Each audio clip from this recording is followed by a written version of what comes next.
Primeira carta de Paulo aos Coríntios, capítulo 1. Saudações de Paulo. Eu, Paulo, chamado para ser apóstolo de Cristo Jesus, pela vontade de Deus, escrevo esta carta, com nosso irmão Sóstenes, à Igreja de Deus em Corinto, aqueles que ele santificou por meio de Cristo Jesus. Vocês foram chamados por Deus para ser seu povo santo, junto com todos que, em toda parte, invocam o nome de nosso Senhor Jesus Cristo, Senhor deles e nosso. Que Deus, nosso Pai, e o Senhor Jesus Cristo lhes deem graça e paz. Sempre agradeço a meu Deus por vocês e pela Igreja que Ele lhes tem dado em Cristo Jesus. Por meio dele, Deus os enriqueceu em tudo, em toda capacidade de expressão e em todo entendimento. A mensagem a respeito de Cristo, de fato, se firmou em vocês, uma vez que nenhum dom espiritual lhes falta, enquanto esperam ansiosamente pela volta de nosso Senhor Jesus Cristo. Ele os manterá firmes até o fim, para que estejam livres de toda culpa, no dia de nosso Senhor Jesus Cristo. Deus fiel, e Ele os convidou a ter comunhão com seu Filho Jesus Cristo, nosso Senhor. Irmãos, suplico-lhes, em nome de nosso Senhor Jesus Cristo, que vivam em harmonia uns com os outros e ponham fim às divisões entre vocês. Antes tenham o mesmo parecer, unidos em pensamento e propósito, pois alguns membros da família de Chloe me informaram dos desentendimentos entre vocês, meus irmãos. Refiro-me ao fato de alguns dizerem: eu sigo Paulo, enquanto outros afirmam: eu sigo Apolo, ou eu sigo Pedro, ou ainda eu sigo Cristo. Acaso Cristo foi dividido? Será que eu, Paulo, fui crucificado em favor de vocês? Alguém foi batizado em nome de Paulo?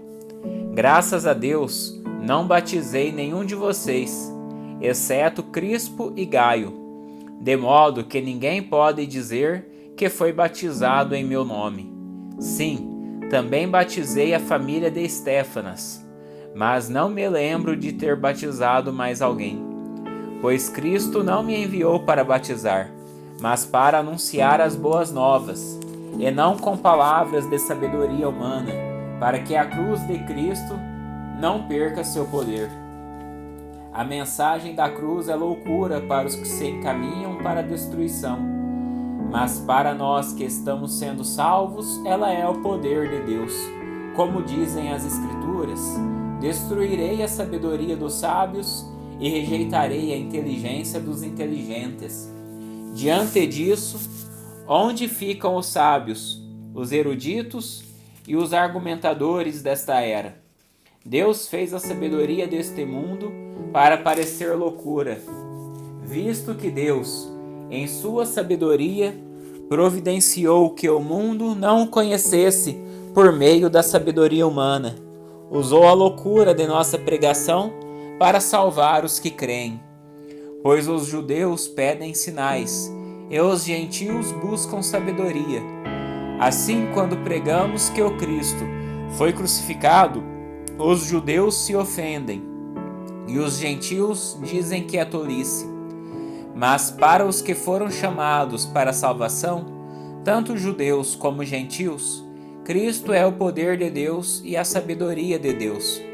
Pois a loucura de Deus é mais sábia que a sabedoria humana, e a fraqueza de Deus é mais forte que a força humana. Lembrem-se, irmãos, de que poucos de vocês eram sábios aos olhos do mundo, ou poderosos, ou ricos, quando foram chamados. Pelo contrário, Deus escolheu as coisas que o mundo considera loucura, para envergonhar os sábios, assim como escolheu as coisas fracas para envergonhar os poderosos. Deus escolheu coisas desprezadas pelo mundo, tidas como insignificantes, e as usou para reduzir a nada aquilo que o mundo considera importante. Portanto, ninguém jamais se orgulhe na presença de Deus. Foi por iniciativa de Deus que vocês estão em Cristo Jesus, que se tornou a sabedoria de Deus em nosso favor, nos declarou justos diante de Deus, nos santificou e nos libertou do pecado. Portanto, como dizem as Escrituras, quem quiser orgulhar-se, orgulhe-se somente no Senhor. 1 Coríntios capítulo 2. A mensagem de sabedoria de Paulo. Irmãos, na primeira vez que estive com vocês, não usei palavras eloquentes, nem sabedoria humana para lhes apresentar o plano secreto de Deus, pois decidi que, enquanto estivesse com vocês, me esqueceria de tudo, exceto de Jesus Cristo, aquele que foi crucificado.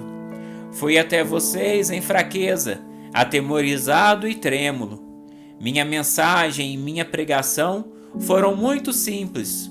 Em vez de usar argumentos persuasivos e astutos, me firmei no poder do Espírito. Agi desse modo para que vocês não se apoiassem em sabedoria humana, mas no poder de Deus. No entanto, quando estamos entre pessoas maduras, falamos com palavras de sabedoria, mas não com o tipo de sabedoria desta era ou de seus governantes, que logo caem no esquecimento. Pelo contrário, a sabedoria que nos referimos é o mistério de Deus, seu plano antes secreto e oculto, embora ele o tenha elaborado para nossa glória antes do começo do mundo. Os governantes desta era, por sua vez, não a entenderam, pois se a houvessem entendido, não teriam crucificado o Senhor da glória. É a isso que as Escrituras se referem quando dizem: olho nenhum viu, ouvido nenhum ouviu, e mente nenhuma imaginou o que Deus preparou para aqueles que o amam. Mas foi a nós que Deus revelou estas coisas, por seu Espírito, pois o Espírito sonda todas as coisas, até os segredos mais profundos de Deus. Pois quem conhece os pensamentos de uma pessoa, senão o próprio Espírito dela? Da mesma forma, ninguém conhece os pensamentos de Deus, senão o Espírito de Deus. E nós recebemos o Espírito de Deus, e não o espírito deste mundo, para que conheçamos as coisas maravilhosas que Deus nos tem dado gratuitamente. Quando lhes dizemos isso, não empregamos palavras vindas da sabedoria humana, mas palavras que nos foram ensinadas pelo Espírito, explicando verdades espirituais a pessoas espirituais. Mas o homem natural não aceita as verdades do Espírito de Deus. Elas lhe parecem loucura, e ele não consegue entendê-las, pois apenas quem é espiritual consegue avaliar corretamente o que diz o Espírito.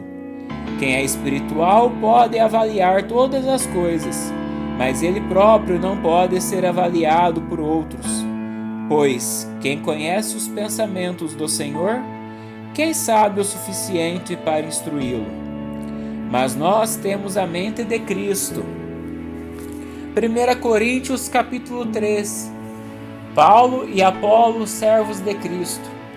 Irmãos, quando estive com vocês, não pude lhes falar como as pessoas espirituais, mas como se pertencessem a este mundo ou fossem criancinhas em Cristo.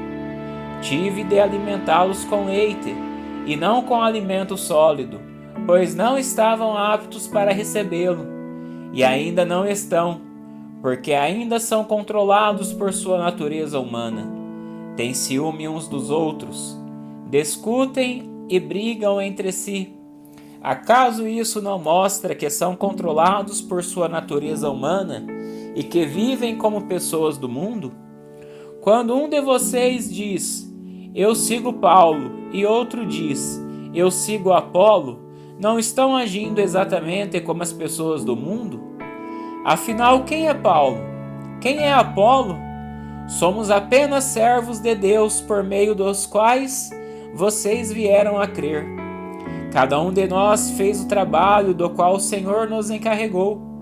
Eu plantei e Apolo regou, mas quem fez crescer foi Deus. Não importa quem planta ou quem rega, mas sim Deus que faz crescer. Quem planta e quem rega trabalham para o mesmo fim, e ambos serão recompensados por seu árduo trabalho.